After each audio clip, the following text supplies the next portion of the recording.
ये कहानी है नीमो नाम के एक बूढ़े आदमी की। नीमो पेशे से एक चोर था, लेकिन वो पैसे नहीं बल्कि बेहद बेशकीमती पेंटिंग्स और आर्ट वर्क चोरी करता था। एक दिन वो हमेशा की तरह एक फेमस पेंटर की पेंटिंग चुराने गया था, लेकिन कुछ खराबी के चलते वो उस घर में लॉक हो जाता है। उसके दोस्त जो चोरी में उसकी मदद कर रहे थे वो भी उसका साथ छोड़ देते हैं। नीमो वहाँ से बाहर निकलने की पूरी कोशिश करता है, लेकिन उस अपार्टमेंट की दीवारें स्टील की बनी हुई थी, जिसे तोड़ पाना नामुमकिन था। उसे लगा कि अब ज्यादा से ज्यादा क्या ही होगा।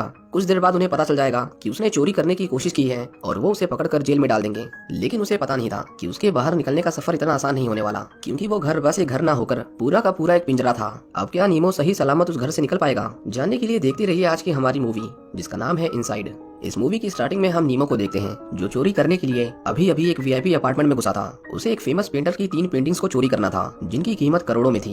नीमो का दोस्त उस घर के सिक्योरिटी सिस्टम को डीएक्टिवेट कर देता है और अब उसके पास उन पेंटिंग्स को वहाँ से गायब करने के लिए सिर्फ 7 मिनट थे। नीमो किसी तरह 2 पेंटिंग्स को ढूंढ लेता है, लेकिन एक पेंटिंग उसे नहीं मिलती। वो इसके बारे में अपने दोस्तों को बताता है, पर वो उसे कहते हैं कि उसके बिना बाकी के 2 भी किसी काम के नहीं। नीमो उस एक पेंटिंग को पूरे घर में ढूंढता है, पर वो वहाँ पर थी ही नहीं। आखिर में थक हार कर वो वहाँ से वापस जाने लगता है, लेकिन जैसे ही वो सिक्योरिटी को बंद करने के लिए पिन डालता है, कुछ टेक्निकल एरर की वजह से वो घर लॉक होने लगता है। जब तक नीमो को अपनी सिचुएशन की गंभीरता का एहसास होता, वो उस घर के अंदर फंस चुका था। नीमो अपने दोस्त से बाहर निकलने के लिए मदद मांगता है, लेकिन वो उससे माफी मांगकर उसे वहीं पर अकेला छोड़कर चले जाते हैं, क्योंकि उन्हें पता था कि अब कुछ नहीं हो सकता। नीमो को एक लकड़ी का दरवाजा दिखाई देता है, जिसे वो एक छोटे से चाकू की मदद से खुरीदने लगता है। लेकिन कई घंटे मेहनत करने के बाद उसे पता चलता है कि दरवाजे के उस पार एक मोटी स्टील की दीवार है। हम देखते हैं कि उसने कंट्रोल पैनल को तोड़ दिया था, जिसकी वजह से घर का टेम्परेचर अपने आप बढ़ने लगता है। विलियम को पता चलता है कि उस घर में एक बूंद पानी नहीं था। वो फ्रिज में कुछ खाने के लिए ढूंढता है, पर वो भी खाली था। नीमो को लगा कि अब उसे पुलिस से कोई नहीं बचा सकता, इसीलिए वो चुपचाप बैठकर इंतजार करता है। सीसीटीवी फुटेज से उसे पता चलता है कि उस पूरी बिल्डिंग में सिर्फ एक आदमी था।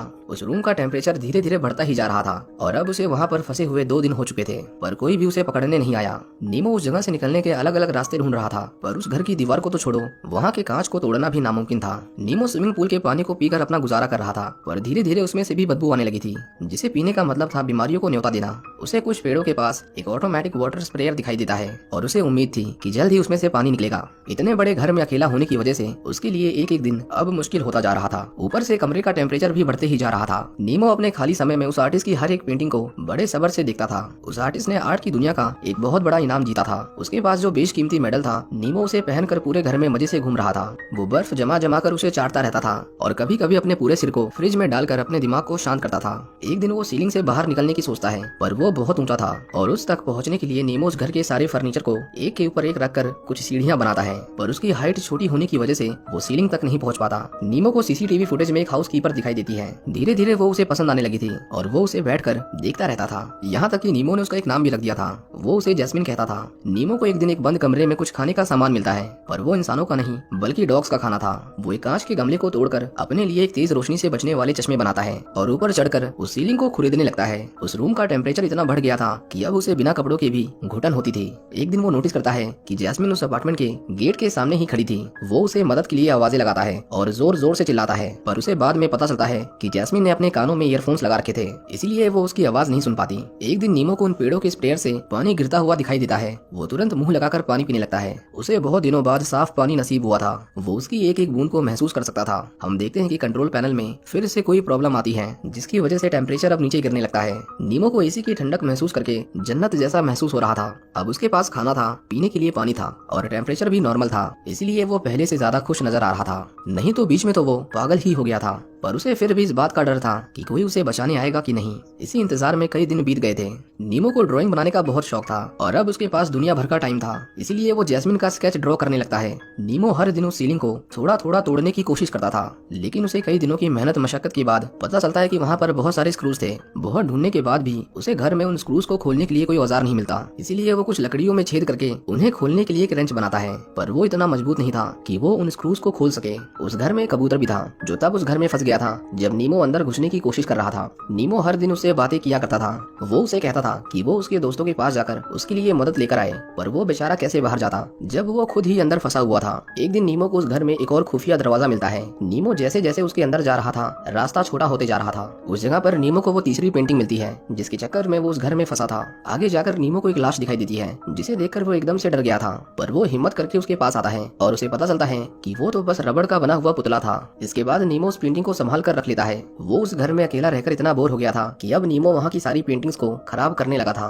वो उन पर अपनी ड्राइंग्स बनाता था और करोड़ों की पेंटिंग्स को ऐसे ही तोड़ देता था। एक दिन नीमो देखता है कि जैस्मिन फिर से उस गेट के पास साफ सफाई कर रही थी। वो उसे चीख चीख कर मदद के लिए आवाज लगा रहा था, पर वैक्यूम क्लीनर के शोर की वजह से वो नीमो को सुन नहीं पाती। नीमो एक पेपर पर कुछ लिखकर दरवाजे के नीचे से दूसरी ओर भेजने की कोशिश करता है, पर वहाँ हवा तक निकलने की जगह नहीं थी। हम देखते हैं कि अब नीमो दिन ब दिन परेशान रहने लगा था और जिस कबूतर से वो बात करता था वो भी भूख और प्यास से मर गया था।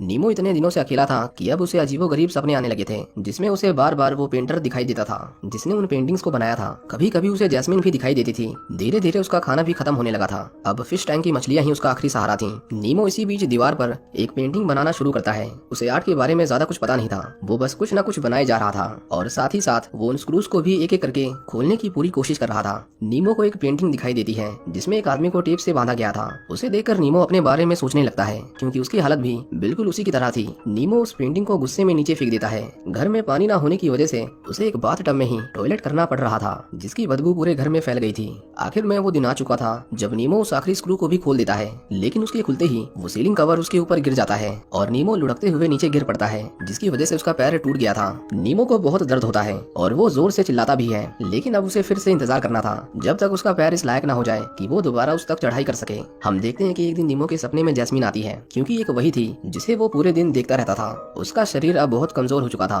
एक दिन नीमो अपने दांत से कुछ निकाल रहा था, लेकिन तभी वो पेंटर उस पर हमला करता है, जिसकी वजह से नीमो का बहुत सारा खून बहने लगता है। लेकिन ये सभी उसके दिमाग का एक वहम था। दरअसल उसे कमजोरी की वजह से इल्यूजन्स दिखाई देने लगे थे। नीमो देखता है कि वहाँ पर एक स्मोक डिटेक्टर लगा हुआ था। उसे लगा कि अगर किसी तरह वहाँ आग लगाई जाए तो अलार्म बजने की वजह से सभी चौकन्ने हो जाएंगे और वो उसे ढूंढ लेंगे। नीमो एक कांच के टुकड़े की मदद से कुछ पेपर्स में आग लगाता है और उसकी एक मशाल बनाकर स्मोक डिटेक्टर के पास लेकर जाता है। स्मोक डिटेक्टर ने उसे डिटेक्ट तो कर लिया था, जिसकी वजह से वहाँ आग को बुझाने के लिए बहुत सारा पानी गिरने लगता है। वहाँ इतना सारा पानी गिरता है कि धीरे धीरे पूरा घर भरने लगा था। नीमो मेन गेट के पास खड़ा होकर मदद के लिए आवाज लगाता है, पर इतना सब कुछ होने के बाद भी वहाँ कोई नहीं आता, जैसे वो किसी का घर ना होकर कोई जेल हो।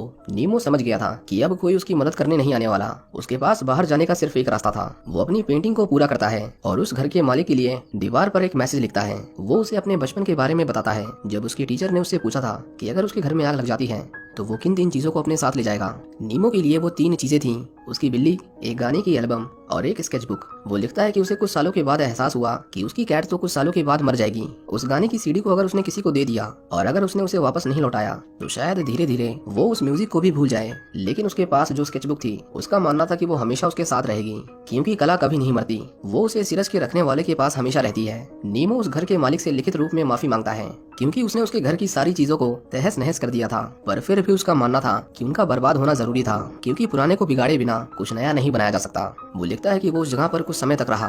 वो शायद उसे अपना घर मानता होगा, पर उसके लिए वो किसी पिंजरे से कम नहीं था, जिसका एक एक दिन उसे काटने के लिए दौड़ता था। इसके बाद हम देखते हैं कि नीमो एक आखिरी बार ऊपर चढ़ता है और हम उसकी परछाई को उस वेंट में हिलते हुए देखते हैं, जो अचानक से हिलना बंद कर देती है। आखिर तक भी हमें ये नहीं दिखाया गया कि नीमो उस अपार्टमेंट से निकल पाया कि नहीं। अब इसके सिर्फ 2 मतलब हो सकते हैं। पहला कि वहाँ से होते हुए नीमो को बाहर निकलने का रास्ता मिल गया था, या फिर ये भी हो सकता है कि वो आगे जाकर फिर से ऐसी जगह फंस गया हो जहाँ से निकलने का कोई रास्ता ना हो। क्या पता वो उस बिल्डिंग के एज पर पहुंच गया हो, जिसके बाद उसके पास वहाँ से कूदकर अपनी जान लेने के अलावा और कोई चारा ना हो, क्योंकि नीमो अब हिम्मत हार चुका था। वहाँ से निकलने के लिए अब उसे मरना भी पड़ता तो शायद वो एक बार भी नहीं सोचता। इसी के साथ ये कहानी यहीं खत्म हो जाती है। उम्मीद करता हूँ कि आपको ये मूवी पसंद